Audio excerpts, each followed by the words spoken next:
طيب من غير هري كتير ولا تضييع وقت عليك اكتر من كده، انا هلخص لك الموضوع ده. وفي حاجات كتير في دماغك النهارده اللي هو يا لهوي الموضوع ده صعب قوي، هيبقى قد كده تافه.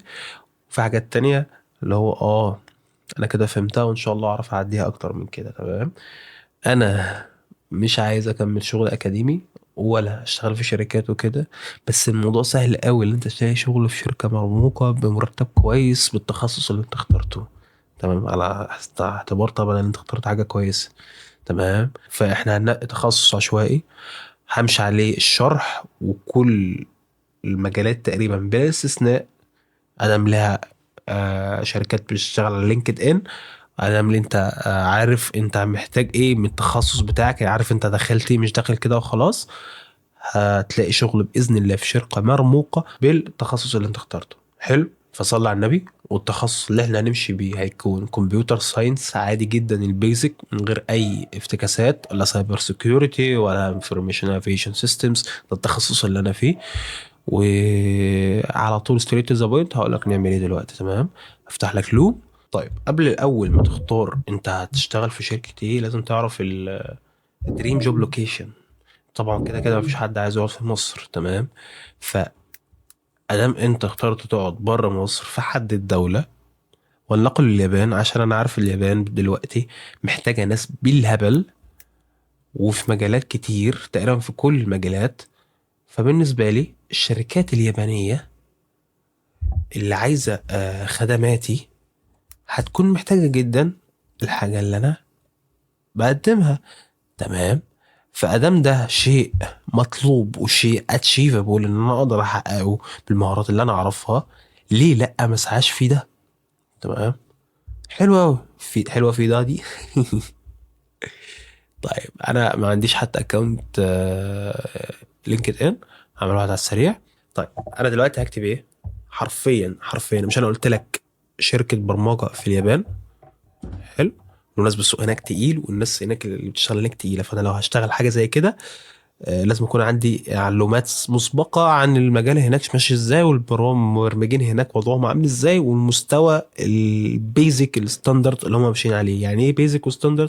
يعني اقل حد في المبرمجين من البلدي كده الليفل بتاعه بيبقى عامل ازاي، بيعرف يبني مواقع شكلها ازاي، مثلا البرامج بتاعته بيبقى تعقيدها ماشي ازاي. تمام، فعشان ما توهش واسوحش نفسي واعمل حاجه اندم عليها بعد كده، لازم احدد المستوى اللي انا هوصل له في الدوله اللي انا اخترتها. تمام، فجابان،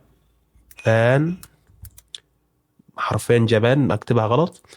اشتغلت كمبيوتر ساينس تبقى سوفت وير انجينير. اوعى تقول لي مش عارف سوفت وير انجينير وانت كمبيوتر ساينس، بالله عليك. تمام، على فكرة لو انت تعرف مواقع، تعرف ناس هناك، تعرف حاجات بتربطك، فكرة في التدوير حرفيا يا اسطى، اكتب جوجل اهو، اكتب فرص عمل في للمبرمجين في اليابان.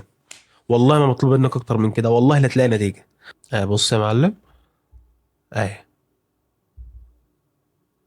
we are hiring Rust software engineer in Japan. تمام، خلي بالك هو طلب ايه؟ راست، حاطط لك عليها هاشتاج. يعني يا ما فيش ابسط من كده يا اسطى. لحظه بس كان ارد على الحاج واجي لك. ايه راست ده؟ انا ما اعرفش يعني ايه راست، هو لغه برمجه بالمناسبه، بس انا راجل كحيان في الانجليزي وفي كل حاجه، ومش فاهم حتى البوست ده بيقول ايه. انت مين يالا؟ مش فاهم حاجه. هروح واحده كده زي ما هو، كنترول سي اعمل كوبي. بالمناسبه كل الكلام اللي بيتعمل على التليفون انا بعملها على الكمبيوتر، بس عشان انا ما عندي كمبيوتر محدث نعم. اعمل لك ايه؟ فاهم ازاي؟ افتح تشات جي بي تي يا عمي وعم عيالي، يا باشا خد الكلام ده. هم عايزين ايه؟ هم عايزين اكتب كده بس حرفيا هم عايزين ايه. بقول لك ايه، راست سوفت وير انجينير، حد شاطر فعلا في راست مش بيتعلمها يعني. تمام، ماشي هاخد كورس وهشوف هعمل فيه ايه عشان اعرف اوصل للي هم محتاجينه. بسيطه فاهمني. اللغه انجليزي كفايه الشغل، مش محتاج ياباني. سلام على الجمال والكريستال. لازم تكون عايش في اليابان او تقدر تقيم فيها. يعني عارف يعني تقدر تقيم فيها، هيبعتوا لك فيزا. فهمت؟ وضع قانوني.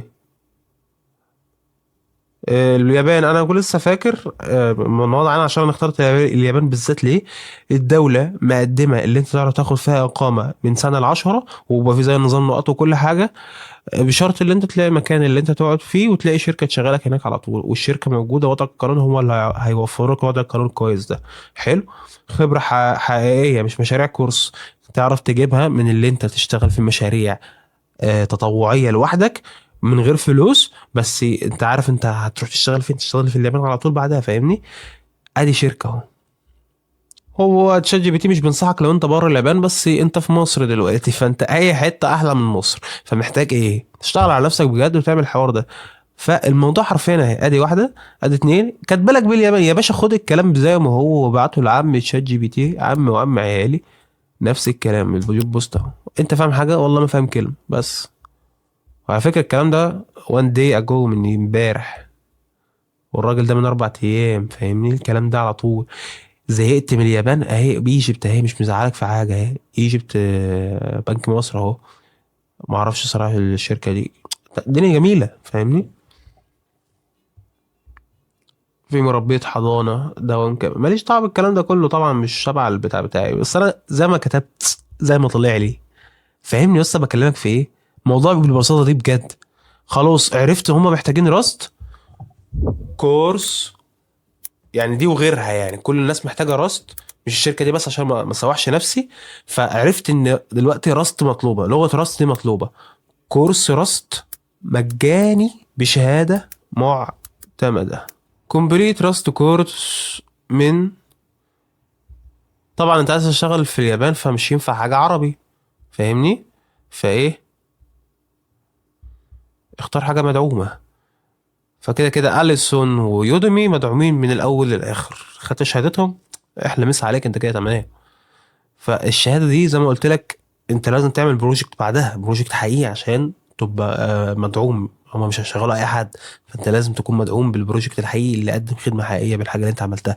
شغل كتير بس انت دلوقتي خطتك واضحه، وعارف عايز تروح فين، وعارف راسك من رجليك، وعارف الخطه ماشيه ازاي، تعرف تسافر بره البلد بجد ساعتها. مش انت قاعد بقى تقول لي الله الحمد لله الدنيا صعبه علينا، لا انا اديتك الخطه وتعرف تعمل ايه بالظبط. خطة موجودة، عايز تنفذها نفذها، هتوصل ان شاء الله، هتوصل، مفيش حاجة هتمنعك انك توصل. تمام. كام؟ 260 جنيه. في حاجات والله ببلاش، مايكروسوفت الرسمية اللي عاملاها وجوجل اللي عاملاها رسمية، وامازون عاملين حاجات رسمية ومعتمدة في حاجات كتير، اوفيس وبتاع، واوفيس وحاجات دي مطلوبة في مجالات البيزنس، كل مجالات البيزنس اللي هي التجارة يعني مطلوبة جدا، وحاجات كتيرة جدا، كل الحاجات دي كورسات امازون، جوجل، مايكروسوفت بتقدمها بشهادة معتمدة ومجانية. تمام. فده كورس معتمد بكده ب 260 جنيه. 260 جنيه وجبة، وجبة تروح تصرفهم في بلبن. تمام. سيرتيفيكت اوف كومبليشن، والادام على يودومي. مين اللي قدمه؟ كليرا نورث وورلد وايد ديجيتال. تمام، شركة معتمدة، الشركة دي الكورس معتمد من على يودومي. بس انت عايز ايه تاني في الحياة؟ عايز ايه تاني؟ عايز يا سيدي مش معاك 260 جنيه حتى، في هقول لك اسمه ايه، قلت لك مش معاك كورسات معتمدة، في يا باشا كورس جروب على التليجرام او بوت، يعني عشان تبقى ايه سبيسيفيك قوي. اهو، خد اليوزر ده، اعمل سيرش على التليجرام، اكتب الاسم ده زي ما هو كده، OORB بوت. تمام. ده كورسات يوديمي وبتاع ده كلها مجانيه، كده كده مش هتعرف تاخد الشهاده من غيرها، تكتب بس في السيرش هنا، في السيرش عادي عندك على التليفون، تكتب الاسم ده هتلاقيه عندك، هتدور على الكورس زي ما هو كورس راست. لو انت مش عارف تدفع فلوس الكورس دلوقتي، على فكره الحاجات اهي رخيصه، الحاجات مش غاليه. تمام. هتخش هتلاقي الكورس موجود، تاخده، مش هتاخد الشهاده طبعا، بس انت بس تتعلم بيه، عما يا سيدي تشتغل ببروجكت فريلانس خفيف كده، تاخد $50 $60، دول هيكفوا لك مصاريف الكورس بالزياده. فانت كده بالمناسبه اشتغلت على حاجه اهو، بالحاجه اللي انت اتعلمتها، فخدت مصاريف الكورس وعرفت تصرف مصاريف الكورس، خدت الشهاده على طول، رحت دخلت امتحنت على طول، انت كده كده اوريدي خدت الكورس، خدت البتاع ده، قدمت الشركه انت تحلم بيها، سافرت خلاص يا باشا بره، خلاص شوف جيشك وشوف حياتك، وانت خلاص يا معلم، انت عايز إيه تاني من الدنيا؟ في اسهل من كده؟ بس الموضوع سهل، والتفاهه دي انا قعدت مع واحد نفس القعده دي قاعد يقول لي هو الموضوع سهل قوي كده. ايوه، ايوه، ليه مصعب على نفسك؟ ليه مفكر الدنيا صعبه قوي كده؟ لا، الدنيا لسه من كده وبسيطه. بس بجد لو مش هتشتغل، نام. نام وروح موت في بيتكم، عشان في غيرك هيشتغل وياخد الشغلانه اللي انت عايزها، الزوجه اللي انت عايزها، الحياه اللي انت عايزها. فلو مش مستعد تشتغل بجد، روح موت، روح نام. طيب دي حاجات مهمه قوي تتقال في الفيديو بتاع الكورسات، ما لحقتش اقولها عشان كنت مستعجل قوي ان انا ادي لك احلى او اكتر كميه معلومات على قد ما اقدر. بس المعلومات اللي هقولها لك دلوقتي تقريبا اهم من المعلومات اللي قلتها في الفيديو.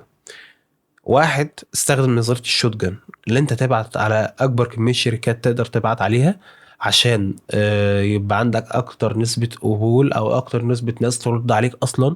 دي هي لعبة ارقام يا جماعة، مش لعبة اللي انت ما ردوش عليا انا خلاص حياتي النهارده انا انسان فاشل. لا، عادي جدا ان السي في بتاعك يترفض من غير ما حتى يتبص عليه، عادي جدا.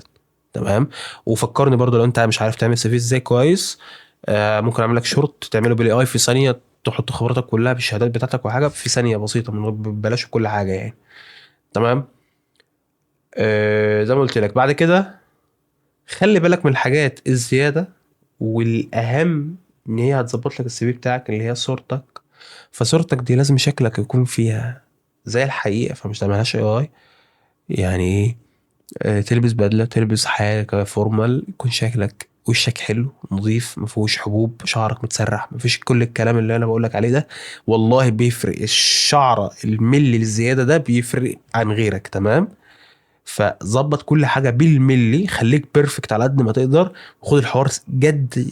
لو انت بجد نفسك تعمل حاجه ونفسك تطلع بره البلد دي، اعمل اللي بقولك عليه. تمام. اسلوب كلامك ركز عليه قوي، السوفت سكيلز بتفرق قوي.